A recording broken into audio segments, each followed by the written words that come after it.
امید کرتا ہوں آپ خیریت سے ہوں گے۔ میں ہوں سید اسد حسین اور آپ دیکھ رہے ہیں ہسٹری ود اسد نقوی۔ حسن اللہ یاری، حسن اللہ یاری، حسن اللہ یاری، یہ نام آج کل سوشل میڈیا پر کچھ زیادہ ہی گردش کر رہا ہے۔ بہت متشددانہ سوالات کے جوابات، بہت عجیب و غریب رویے کے اندر بدتمیزی، رویے میں گالم گلوچ، اور کچھ اکابرین اور کچھ شخصیات کے حوالے سے نازیبا کلمات و الفاظ، یہ اس شخصیت کا خاصہ ہے۔ کیونکہ میرا مزاج نہیں کسی کے حوالے سے اس قدر تنقیدی بات کرنے کا، لیکن جو تکلیف مجھے پہنچی، جو اذیت مجھے پہنچی بحیثیت طالب علم اور بحیثیت پاکستانی شہری، تو میں نے یہی مناسب سمجھا کہ میں اپنے جذبات کا اظہار اسی ہی کے لہجے کے اندر، اسی کے پلیٹ فارم پر، ایک سوشل میڈیا پلیٹ فارم پہ آ کے بیان کروں۔ میں اپنے تاثرات اور اپنا تبصرہ بیان کرنے سے پہلے تھوڑا سا ہم اس شخصیت کو جاننے کی کوشش کرتے ہیں۔ جتنا مجھے مواد میسر آ سکا، گو کہ اس شخصیت کے حوالے سے بہت کم مواد موجود ہے، لیکن جو ہے وہ اس کو سمجھنے کے لیے کافی ہے۔ حسن اللہ یاری کا تعلق افغانستان سے ہے اور خود پر ایک شیعہ عالم کا لیبل لگاتا ہے۔ تاریخ پیدائش کے حوالے سے اندازتاً بیان کیا جاتا ہے کہ 1980s کی دہائی میں پیدا ہوئے۔ انہوں نے مذہبی تعلیم کہاں سے حاصل کی، یہ ایک بہت بڑا سوالیہ نشان ہے۔ حسن اللہ یاری کے کچھ فالوور سوشل میڈیا کے اوپر مختلف پوسٹوں کے اندر بیان کرتے ہیں کہ حسن اللہ یاری نے قم کے حوزہ جات اور کچھ عرصہ نجف کے حوزہ کے اندر بھی علم حاصل کیا، جبکہ یہ چیز جب میں نے قم کے اندر علم حاصل کر چکے یا کر رہے علماء سے دریافت کیا یا ان طالب علموں سے معلوم کیا، ان طلاب سے معلوم کیا، تو معلوم ہوا کہ وہ اس نام کی کسی شخصیت کو جانتے ہی نہیں ہیں، نہ وہ ان کی شکل سے شناسہ ہیں، نہ ان کی شخصیت سے ان کو کوئی آگاہی ہے۔ تو یہ کیوں کر ممکن ہے کہ ایک شخص اگر نجف کے اندر یا قم کے اندر علم حاصل کر چکا ہو یا کچھ عرصہ پہلے اس نے ماضی قریب کے اندر علم حاصل کیا، اور یا تو یہ ممکن ہے کہ اس کے ہم اثر جتنے بھی ہیں وہ دنیا چھوڑ کے جا چکے۔ اگر اس نے ماضی قریب میں علم حاصل کیا تو اس کے کلاس فیلوز یا اس حلقے کے اندر لوگوں کو علم ہونا چاہیے تھا اس شخص کے بارے میں، لیکن کوئی اس شخص کو نہیں جانتا۔ اس کے خاندان کے حوالے سے میں آپ کو بیان کرتا ہوا چلوں کہ سوویت یونین نے جب افغانستان پر چڑھائی کی تو اس دوران میں حسن اللہ یاری کا، جس کا تعلق ایک ہزارہ کمیونٹی سے ہے، یہ خاندان افغانستان سے مائیگریشن کر کے امریکہ منتقل ہو گیا۔ حسن اللہ یاری آج کل امریکہ کے اندر کیلیفورنیا کے کسی علاقے کے اندر رہائش رکھ رہا ہے، جو خود سے ایک بہت بڑا اعتراض ہے۔ کیوں کر ایک ایسا شخص جو اچانک ہمارے سامنے آتا ہے کہ جس کے پاس کوئی علمی قد کاٹ بھی نہیں، کوئی علمی بیک گراؤنڈ بھی نہیں، اس نے علم کہاں سے حاصل کیا، کس حوزے سے، کس انسٹیٹیوٹ سے یہ پڑھا، اچانک ایک ایسے کلچر کے اندر، ایک ایسے ملک جو اسلام دشمن ہے، وہاں سے ایک شخص ابھرتا ہے اور ایسے زخم لگاتا ہے امت مسلمہ کو۔ سوالیہ نشان تو یہ بنتا ہے کہ یہ وہاں پر بیٹھ کے، خیر یہ اس پہ کسی اور ویڈیو کے اندر بات کریں گے۔ حسن اللہ یاری نے اہل بیت ٹی وی کے نام سے ایک غیر منافع بخش چینل قائم کیا تھا، جو سان ڈیاگو کیلیفورنیا سے نشریات کو نشر کرتا تھا۔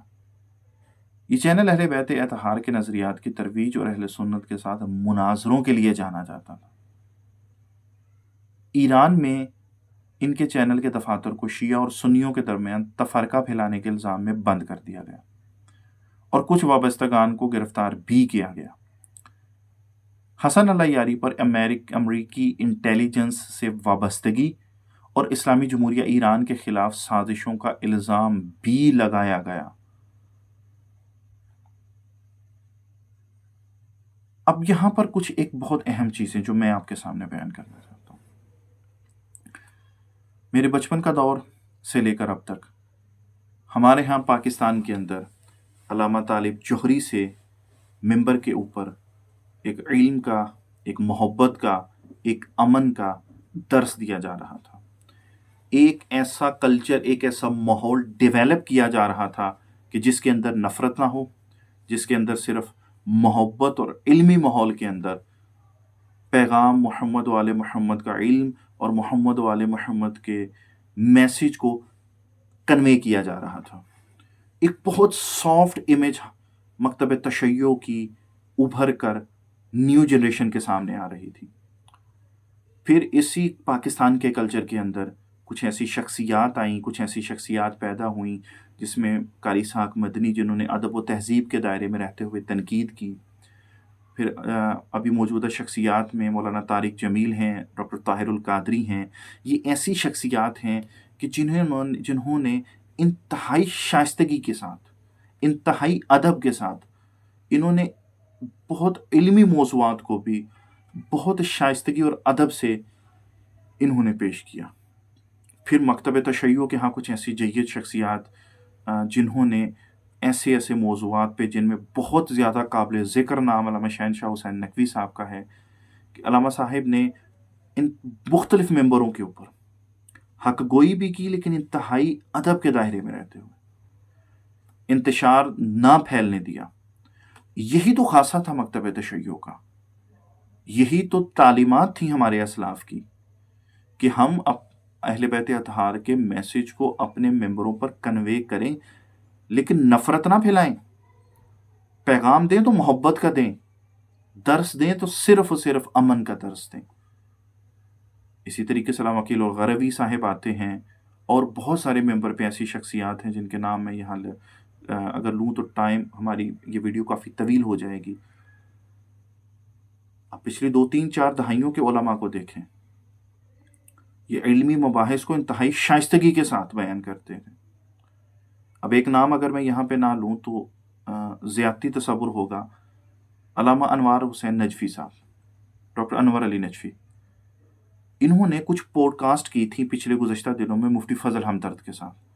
انہوں نے انتہائی ادب کے ساتھ، انتہائی شائستہ لہجے کے ساتھ، بہت میٹھے انداز میں انہوں نے تنقید بھی کی اور خود پہ ہونے والی تنقید کا جواب دیا. یہی تو مکتبہ اہل بیت ہے، یہی تو اہل بیت اطہار علیہم السلام کی تعلیمات ہیں کہ ہم اپنا میسج امت مسلمہ تک کنوے کریں، لیکن ادب کے ساتھ، تہذیب کے دائرے میں رہتے ہوئے.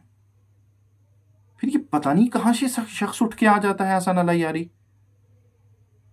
اس شخص نے وہ ایک محنت جو ہمارے علماء نے دہائیوں سے محنت کی تھی، یہ شخص آتا ہے ممبر اب سوشل میڈیا پلیٹ فارم پہ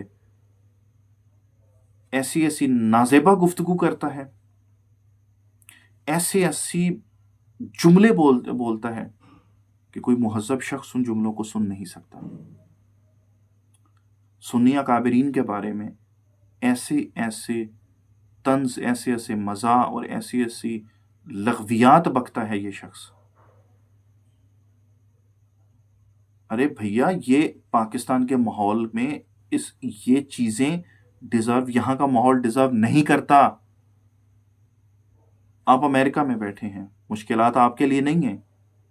ہم پاکستان میں رہتے ہیں، ہمیں اسی کلچر کے اندر رہنا ہے، اسی ماحول کے اندر پلا بڑھنا ہے. ہمارے حلقہ احباب میں 80% اہل سنت ہیں، ہمیں ان کو فیس کرنا پڑتا ہے.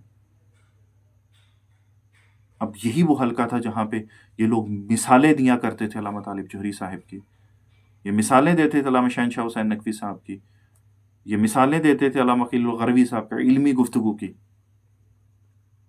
اب وہی لوگ ہمارے سامنے حسن اللہ یاری کے کلپ لا کے نکال کے بتا رہے ہوتے. ارے بھیا، تعلیمات بھی ٹھیک ہے، مجھے آپ کی علمی اختلافات اپنی جگہ پر ہیں، ٹھیک ہے، آپ کے علمی آپ کے پاس نالج ہے، وہ کہاں سے آتا ہے، کون سی AI ٹولز یوز کرتے ہیں، وہ ایک الگ بحث ہے. لیکن میں آپ سے یہ گزارش کروں گا، اگر آپ اپنے اس پلیٹ فارم کو، اپنے سوشل میڈیا پہ اپنی چیزوں کو جاری رکھنا چاہتے ہیں تو بھیا اپنا لہجہ تبدیل کریں، اپنی گفتگو کے اندر شائستگی لے کر آئیں، اپنی گفتگو کے اندر جتنا ادب لے کے آئیں گے، جتنی تہذیب لے کر آئیں گے، اتنے لوگ آپ کو زیادہ سنیں گے۔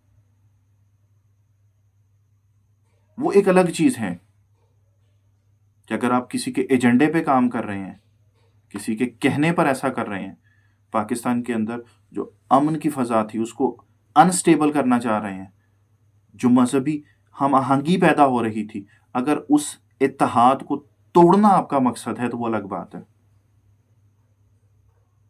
لیکن اگر آپ سوشل میڈیا فیم لینا چاہتے ہیں یا جسٹ سبسکرائبرز کی گیم کھیل رہے ہیں، جسٹ آپ کو واچ ٹائم مل جائے، سبسکرائبرز مل جائیں، آپ کو ارننگ ملے یوٹیوب سے، تو بھیا پھر آپ کے مقاصد کچھ اور ہیں۔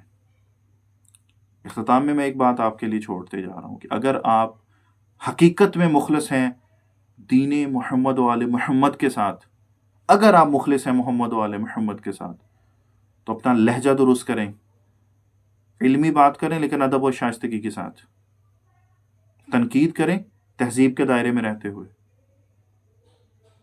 ایسا نہ ہو کہ آپ کی اس بدتمیزی کی وجہ سے، آپ کی اس بےہودگی کی وجہ سے پاکستان کے اندر ایک نیا فتنہ برپا ہو جائے اور ہمارے علماء اور ہمارے اسلاف کی دہائیوں کی محنت پہ پانی مت پھیرو۔ آپ امریکہ میں بیٹھے ہو، آپ کو لوکل کمیونٹی فیس نہیں کرنی پڑتی۔ اختتام میں آپ سے یہی گزارش کروں گا، اگر آپ محمد و آل محمد کے ساتھ مخلص ہو تو تعلیمات محمد و آل محمد کو اپناؤ۔